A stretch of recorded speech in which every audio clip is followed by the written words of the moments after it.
আল্লাহর হাবিব সাল্লাল্লাহু আলাইহি ওয়াসাল্লাম বলেন, মান সামা রমাদানা ঈমানাও ওয়া ইহতিসাবান গুফিরা লাহু মা তাকদ্দামা মিন যামবি। সুবহানাল্লাহ। আল্লাহর হাবিব জনাবে মুহাম্মদ রাসূলুল্লাহ সাল্লাল্লাহু আলাইহি ওয়াসাল্লাম বলেন, মান সামা রমাদানা ঈমানাও ওয়া ইহতিসাবান গুফিরা লাহু মা তাকদ্দামা মিন যামবি। আল্লাহর হাবিব জনাবে মুহাম্মদ রাসূলুল্লাহ সাল্লাল্লাহু আলাইহি ওয়াসাল্লাম বলেন, যারা ঈমানের সাথে সওয়াবের আশায় রমজানের রোজা রাখবে, আল্লাহ পাক রব্বুল আলামিন তাদের অতীতের সমস্ত গুনাহ মাফ করে দেবে। বলে সুবহানাল্লাহ। তাহলে ঈমানের সাথে সওয়াবের আশায় যারা রমজানের রোজা রাখবে, আল্লাহ তাআলা তাদের অতীতের গুনাহ মাফ করে দেবেন। এই রমজানের মধ্যে কত ফজিলত রয়েছে, কত ফায়দা রয়েছে। আল্লাহর হাবিব জনাবে মুহাম্মদ রাসূলুল্লাহ সাল্লাল্লাহু আলাইহি ওয়াসাল্লাম বলেন, ইযা দাখাল রমাদান ফুতিহাত আবওয়াবুস সামা ওয়া গুল্লিকাত আবওয়াবু জাহান্নাম ওয়া সুলসিলাতিশ শায়াতিন। আল্লাহর হাবিব জনাবে মুহাম্মদ রাসূলুল্লাহ সাল্লাল্লাহু আলাইহি ওয়াসাল্লাম বলেন, যখন রমজান আসে, আল্লাহ পাক রব্বুল আলামিন রমজান আসার সাথে সাথেই আসমানের সমস্ত দরজাকে খুলে দেয়। বলে সুবহানাল্লাহ। এবং কি করে ওগুল্লিগত আবওয়াবু জাহান্নাম, আল্লাহ পাক রব্বুল আলামিন রমজান আসার সাথে সাথেই জাহান্নামের সমস্ত দরজাকে বন্ধ করে দেয়। বলে সুবহানাল্লাহ। সুলসিলাতিশ শায়াতিন, এবং কি করে এই যে শয়তানকে শিকল দ্বারা বন্দী করা হয়। আরেক হাদিসের মধ্যে আছে, হযরত আবু হুরায়রা রাদিয়াল্লাহু তাআলা আনহু বলেন, যখন রমজানের প্রথম রজনী আসে, রমজানের প্রথম রাতেই আল্লাহ পাক রব্বুল আলামিন দুষ্ট জিন এবং শয়তানদের কি করে শিকল দ্বারা বন্দী করে। বলে সুবহানাল্লাহ। তখন আর একটি শয়তানও বাহিরে থাকে না, তখন শুধু শয়তান থাকে, মানুষ শয়তান। ঠিক না বলে? তখন দুষ্ট জিনও থাকে না, শয়তানও থাকে না। কেননা রমজানের প্রথম রজনীতেই আল্লাহ তাআলা কি করে ওয়াসুলসিলাতিশ শায়াতিন, এদেরকে শিকল দ্বারা বাইন্ধা বলা হয়। তখন রমজান মাসে এদেরকে বাহিরে ঘোরাফেরা করার কোনো অবকাশ নাই, কোনো সুযোগ নাই। এরা রমজান মাসে বাহিরে ঘোরাফেরা করতে পারে না। তো রমজান মাসে যেহেতু শয়তান থাকে না, তাহলে শয়তানের কাজ করে কিনা করে। রমজান মাস আসলেও মানুষ গুনাহের কাজ করে, রমজান মাস আসলো মানুষ গান শুনে, রমজান মাস আসলো মানুষ অশ্লীল কথাবার্তা বলে, রমজান মাস আসলো মানুষ অশ্লীল জিনিসপাতি দেখে, রমজান মাস আসলেও মানুষ গুনার কাছে অভ্যস্ত থাকে, রমজান মাস আসলেও দোকানপাটে পর্দা লাগাইয়া মানুষ দিনের বেলা আহার করতে কথা বলেন। ঠিক কিনা? এরা যেহেতু শয়তান নাই, কিন্তু শয়তানের চেলাফেলা আছে। কথা বলেন ঠিক কিনা? শয়তান আল্লাহ তাআলা বন্দী করে রাখছে, মানুষ শয়তানকে আল্লাহ তাআলা বন্দী করে রাখে নাই। কাজে যারা মানুষ শয়তান, ওই আসল শয়তানের প্রতিনিধি এই মানুষ শয়তান করে। কথা বলেন ঠিক কিনা? কাজে আমরা ঈমানদার মুমিন বান্দা বান্দি, কোনো সন্দেহ আছে? আমরা মুমিন, আমরা রমজান মাসে অশ্লীল কথাবার্তা বলবো না। কথা বলি কিনা? আল্লাহর হাবিব জনাবে মুহাম্মদ রাসূলুল্লাহ সাল্লাল্লাহু আলাইহি ওয়াসাল্লাম বলেন, আসিয়ামু জান্নাতুন ফালা ইয়ারফুতু ওয়া লা ইয়াজহাল ফাইন ইমরুন কাতালাহু আও শাতামাহু ফালইয়াকুল ইন্নী সাইমুন মাররাতাইন। আল্লাহু আকবার বলেন। আল্লাহর হাবিব জনাবে মুহাম্মদ রাসূলুল্লাহ সাল্লাল্লাহু আলাইহি ওয়াসাল্লাম বলেন, তোমরা যারা রোজা রাখবা, এই রমজানের রোজাটা এরা কি গুনাহের কাছ থেকে প্রতিবন্ধক, গুনাহের কাছ থেকে বাঁচার জন্য একটি ডাল। সুবহানাল্লাহ বলেন।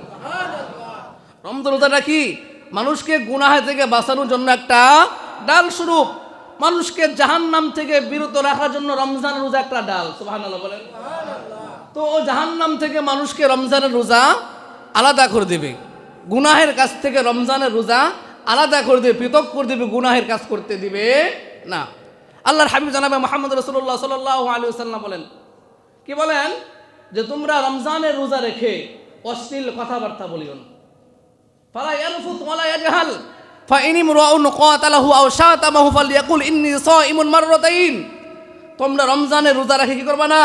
অশ্লীল কথাবার্তা বলবে না, অশ্লীল জিনিস দেখবে না, অশ্লীল কথা তোমরা শুনবা না। এরপরে কি বলে?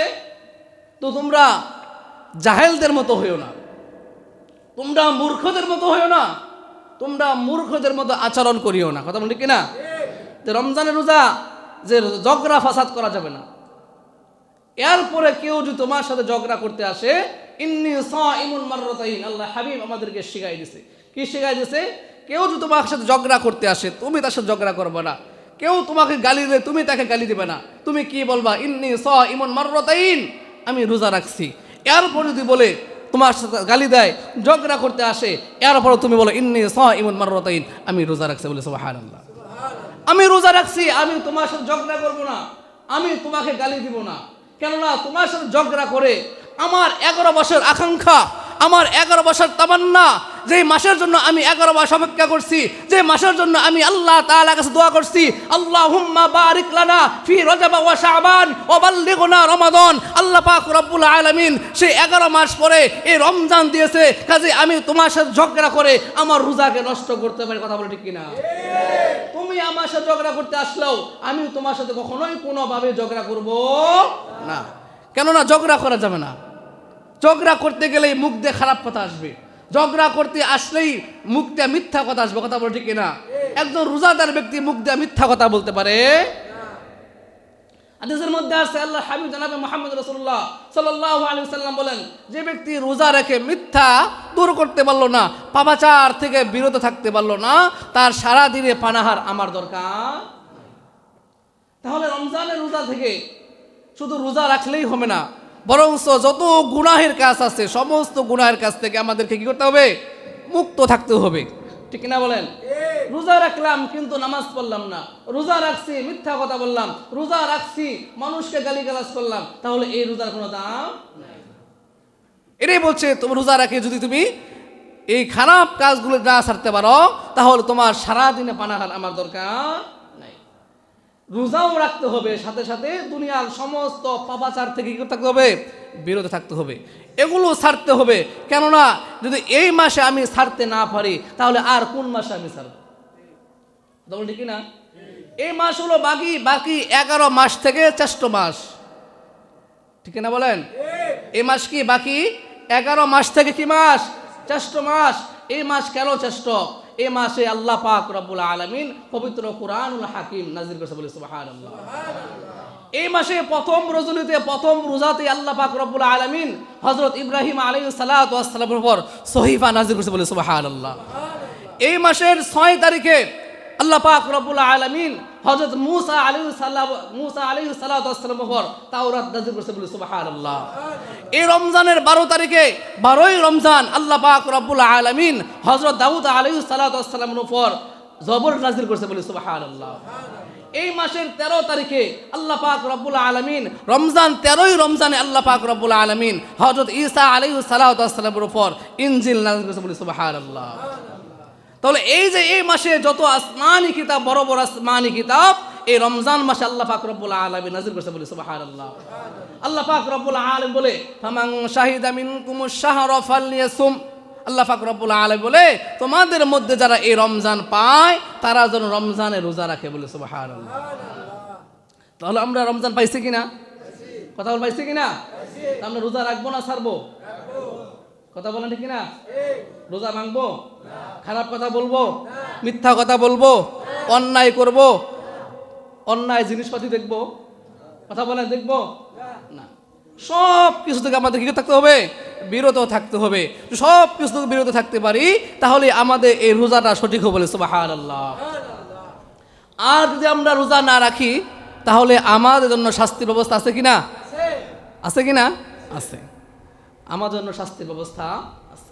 হাদিসের মধ্যে আছে, হযরত আবু উমামা রাদিয়াল্লাহু তাআলা আনহু থেকে বর্ণিত, আল্লাহর হাবিব জনাবে মুহাম্মদুর রাসূলুল্লাহ সাল্লাল্লাহু আলাইহি ওয়াসাল্লাম বলেন, একদিন আমি ঘুমিয়েছিলাম, ঘুমের মধ্যে হঠাৎ স্বপ্ন দেখলাম। কি স্বপ্ন দেখলাম? আমার কাছে 2 জন আগন্ত ব্যক্তি আসলো। 2 জন আগন্ত ব্যক্তি আইসা আমাকে উঠাইলো। আমাকে ওঠানোর পর আমার 2 হাত ধরে তারা বলল, আমাদের সাথে চলুন। আমি আল্লাহর হাবিব জনাবে মুহাম্মদুর রাসূলুল্লাহ সাল্লাল্লাহু আলাইহি ওয়াসাল্লাম তাদের সাথে চলতে লাগলাম। চলার পর সামনে দেখলাম একটি পাহাড় দেখার পর আল্লাহর হাবিব জনাবে মুহাম্মদুর রাসূলুল্লাহ সাল্লাল্লাহু আলাইহি ওয়াসাল্লাম বললেন, আমি তো এই পাহাড়ে উঠতে সক্ষম নই। কারা বলে? যারা আল্লাহর হাবিব জনাবে মুহাম্মদুর রাসূলুল্লাহ সাল্লাল্লাহু আলাইহি ওয়াসাল্লামের সাথে ছিল, তারা বলল, আপনি উঠুন, আমরা আপনার উঠাকে সহজ করে দেব বলে সুবহানাল্লাহ। আল্লাহর হাবিব জনাবে মুহাম্মদ রাসূলুল্লাহ সাল্লাল্লাহু আলাইহি ওয়াসাল্লাম তাদের সহযোগিতা নিয়ে ওই পাহাড়ে উঠলেন। পাহাড়ে ওঠার পর পাহাড়ের সমতল জায়গায় গেলেন। সমতল জায়গায় যাওয়ার পর আল্লাহর হাবিব জনাবে মুহাম্মদ রাসূলুল্লাহ সাল্লাল্লাহু আলাইহি ওয়াসাল্লাম এরকম বিরাট বিকট আওয়াজের চিৎকার শুনতে পাইলেন। মা কারা জানে চিৎকার করতেছে, কারা জানি কান্নাকাটি করতেছে। আল্লাহর হাবিব জনাবে মুহাম্মদ রাসূলুল্লাহ সাল্লাল্লাহু আলাইহি ওয়াসাল্লাম তাদেরকে বললেন, এটা কিসের আওয়াজ? কারা কান্নাকাটি করে, কারা চিৎকার করে? তারা বলল, এরা জাহান্নামীদের আর্তনাদ। জাহান্নামী বান্দা বান্দিরা জাহান্নামের আযাব সহ্য করতে না পেরে তারা চিৎকার করতেছে, তারা কান্নাকাটি করতেছে। আল্লাহর হাবিব জনাবে মুহাম্মদ রাসূলুল্লাহ সাল্লাল্লাহু আলাইহি ওয়াসাল্লাম সামনের দিকে গেলেন। সামনের দিকে যাওয়ার পর দেখলেন কিছু কিছু মানুষকে জাহান্নামের মধ্যে পা দুইটাকে উল্টাইয়া, পাকে উপরে দিয়া, মাথাকে নিচে রাইখা এই পায়ের মাংসপেশির মধ্যে রড ঢুকাইয়া রাখছে। রড ঢুকাইয়া পা দুইটা উপরে রাইখা ঝোলাইয়া রাখছে, মাথাকে নিচ দিকে রাখছে। এরপর কি করছে? এরপর আল্লাহর হাবিব জনাবে মুহাম্মদ রাসূলুল্লাহ সাল্লাল্লাহু আলাইহি ওয়াসাল্লাম বলেন, আল্লাহর হাবিব জনাবে মুহাম্মদ রাসূলুল্লাহ সাল্লাল্লাহু আলাইহি ওয়াসাল্লাম বলেন, যখন আমি এই দৃশ্য দেখলাম, এই দৃশ্য দেখার পর আমার উম্মতের কথা আমার চিন্তা হয়ে গেল। বলে সুবহানাল্লাহ, আমার উম্মত তো এই আযাব সহ্য করতে পারবে না, আমার উম্মত তো এই কঠিন আযাব সহ্য করতে পারবে না। তারা দুইজন ব্যক্তি বলল, আল্লাহর হাবিব জনাবে মুহাম্মদ রাসূলুল্লাহ সাল্লাল্লাহু আলাইহি ওয়াসাল্লাম বলেন, তাদেরকে বললেন, এটা কেন তাদেরকে করা হয়েছে, এটা কোন অপরাধের কারণে তাদেরকে এই শাস্তি দেওয়া হয়েছে? ওই দুই ব্যক্তি বলল, যারা রমজানের রোজা রাখছে, রোজা রাখার পর ইফতারের সময় হওয়ার আগেই যারা ইফতার করছে তাদেরকে এই শাস্তি দেওয়া হয়েছে। কি শাস্তি? যে মাথাকে উপরে রাখছে, পাকে উপরে রাখছে, পাকে উপরে রাখা এ পায়ের মাংস পেশির মধ্যে রড ঢুকায় রাখছে, ঝুলাইয়া রাখছে। ঝুলাইয়া রাখার পর মাথা নিচ থেকে তাদের চেহারাকে ছিন্ন বিচ্ছিন্ন করা হয়েছে, তাদের চেহারাকে কাটা ছিঁড়া করা হয়েছে, তাদের চেহারা থেকে অজস্রে রক্ত ঝরতেছে। কেন এই শাস্তি? ইফতার সময় হওয়ার আগেই কি করছে? খাইয়া হারাইছে। তারা যদি ইফতারের সময় হওয়ার আগেই যদি ইফতার করার কারণে এই শাস্তি হয়, যারা একেবারেই রোজা রাখে না, তাহলে তাদের কি পরিমাণ শাস্তি? কথা বলে ঠিক কিনা? এই শাস্তি আমরা, এই আযাব সহ্য করতে পারবো? সহ্য করতে পারবো। আমরা কেউ জাহান্নামে যাইতে চাই না। যদি আমরা কেউ জাহান্নামে যাইতে না চাই, তাহলে জাহান্নাম থেকে মুক্তি দিবে এই রমজান, এই রোজা। ঠিক কিনা বলেন? যদি আমরা কেউ জান্নাতে যাইতে চাই, তাহলে এই রমজান মাস হলো জান্নাত কামাইয়ের মাস। সুবহানাল্লাহ। হাদিসের মধ্যে আসছে, আল্লাহর হাবিব জনাবে মুহাম্মদ রাসূলুল্লাহ সাল্লাল্লাহু আলাইহি ওয়াসাল্লাম বলেন, যারা রোজা রাখে, এই রোজাদার ব্যক্তির জন্য এই আসমানের নিচে জমিনের উপরে যত মাখলুকাত আছে, সমস্ত মাখলুকাত, এমনকি গর্তের পিপিলিকা থেকে নিয়ে সমুদ্রের মাছ পর্যন্ত তাদের মাগফিরাতের জন্য দোয়া করতে থাকে। বলে সুবহানাল্লাহ। তাহলে রোজাদার ব্যক্তির জন্য অগণিত রহমত, অগণিত ফজিলত রয়েছে। কথা বলেন ঠিক কিনা? তাহলে এই রমজান রোজা আমরা কোনোভাবেই হাতছাড়া করব না। করবো ইনশাল্লাহ? নাকি রোজা রাখবো? আমরা কে কে রোজা রাখতে রাজি আছি? দুই হাত তুলে দেখে ইনশাল্লাহ। আল্লাহ তাআলা আমাদের সবাইকে এই রমজানের 30টা রোজা সঠিকভাবে আদায় করা তৌফিক দান করুন। সকলে বলি আমিন। হাত নামান। শুধু রোজা রাখবো না, গুনার কাজও ছাড়বো? কথা বল, ছাড়বো কিনা? কি বলছে? মান সামা রমাদান ঈমানান ওয়া ইহতিসাবান গুফিরা লাহু মা তাকদ্দামা মিন যামবি। যে ঈমানের সাথে সওয়াবের আশা রোজা রাখবে, আল্লাহ তাআলা তার অতীতের গুনাহ মাফ করে দেবে। সুবহানাল্লাহ বলো। সুবহানাল্লাহ। এজন্য রোজা রাখবো, সাথে 5 ওয়াক্ত নামাজ আছে কিনা? আছে। এই 5 ওয়াক্ত নামাজও পড়তে হবে। রাত্রেবেলা তারাবি নামাজ আছে কিনা? আছে। তারাবি নামাজ আদায় করতে হবে। এমন লোক আছে কি করে রোজা রাখে, কিন্তু সারাদিন 5 ওয়াক্ত নামাজের খবর নাই, রাত্রেবেলা তারাবি নামাজের খবর নাই। আছে কিনা? আছে। তাহলে এগুলো করা যাবে? করা যাবে না। রোজাও রাখতে হবে, 5 ওয়াক্ত নামাজও পড়তে হবে। রোজা যেরকম ভাবে ফরজ, 5 ওয়াক্ত নামাজও ফরজ। ঠিক কিনা বলেন? এজন্য আমরা যত 11 মাস পরে এই রমজান আসছে, যেন এই রমজানটা আমাদের হেলায় দোলায় কাটিয়ে না যায়। একদিন চলে গেছে, ঠিক কিনা? একদিন চলে গেছে।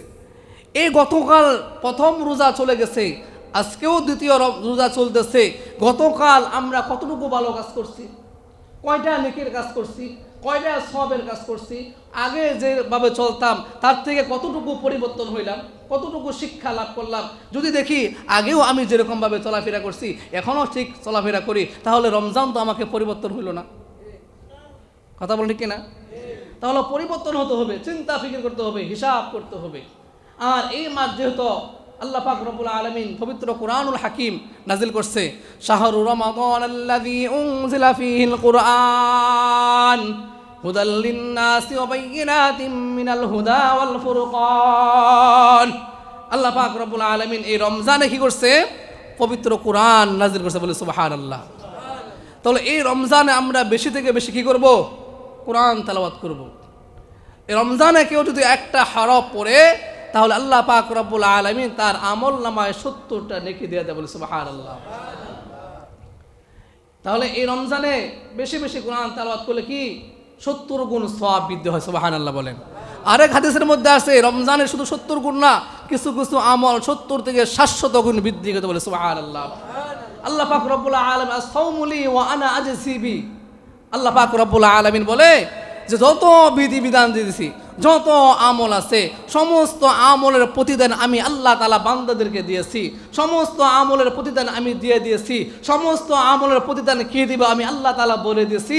আর রমজান যেহেতু আমার জন্য, এর কোনো প্রতিদান নাই, এর প্রতিদান স্বয়ং আমি আল্লাহ তাআলা। বান্দা আমার হবে, আমি বান্দার হব, সুবহানাল্লাহ বলেন। আস-সাওমুলি ওয়া আনা আজজিবি, বান্দা আমার জন্য রোজা রাখবে। এটা দুনিয়া কারোর জন্য রোজা না। মানুষ দেখানোর জন্য নামাজ পড়তে পারে, মানুষকে দেখানোর জন্য দান সদকা করতে পারে, মানুষকে দেখানোর জন্য কোরআন তেলাওয়াত করতে পারে, মানুষকে দেখানোর জন্য জিকির আজকার করতে পারে, মানুষকে দেখানোর জন্য ভালো কাজ করতে পারে। কিন্তু মানুষ কখনোই এই রোজা এটা দেখানোর জন্য করে না। মানুষ একমাত্র রোজা আমার জন্য করে। মানুষ একমাত্র সারাদিন পানাহার থেকে বিরত থাকে। মানুষ একমাত্র সারাদিন এ পানি পান থেকে বিরত থাকে। মানুষ সারাদিন আমার জন্য কামাচার থেকে বিরত থাকে। মানুষ একমাত্র আমার জন্য সারাদিন গুনাহের কাছ থেকে বিরত থাকে। কাজে সব কিছু আমার জন্য করছে। এর কাজ ফেরেশতা দিয়ে হলে হবে না, নবীদের দিয়ে দিলে হবে না। এর প্রতিদান, এর বিনিময় স্বয়ং আমি আল্লাহ তাআলা, বলি সুবহানাল্লাহ। আস-সাওমুলি ওয়া আনা আজজিবি, বান্দা আমার হবে, আমি বান্দার হবে, সুবহানাল্লাহ। তাহলে রোজা রাখলে বান্দা আল্লাহর হয়ে যায়, সুবহানাল্লাহ বলেন। রোজা রাখলে বান্দা আল্লাহর হয়ে যায়, আর আল্লাহ বান্দার হয়ে যায়, সুবহানাল্লাহ বলেন। আর যে আল্লাহ তাআলার হয়ে যাবে, আল্লাহ যার জন্য হয়ে যাবে, তার দুনিয়ার মধ্যে কোনো টেনশন নাই, কোনো পেরাশানি নাই, জাহান্নাম নিয়ে কোনো টেনশন নাই, কবরে আযাব নিয়ে কোনো টেনশন নাই, পরকাল নিয়ে কোনো টেনশন নাই। কারণ আল্লাহ পাক রব্বুল আলামিন তার হয়ে গেছে, আর আল্লাহ তাআলা তার হয়ে গেছে। সে আল্লাহ তাআলার হয়ে গেছে, তার জন্য চিরস্থায়ী জান্নাত। তাহলে আমরা কার জন্য হব? আল্লাহ তাআলার জন্য। আল্লাহ পাক রব্বুল আলামিন আমাদের সবাইকে এই রমজানের প্রত্যেকটা রোজা সঠিকভাবে আদায় করা তৌফিক দান করুন। সকলে বলি আমিন।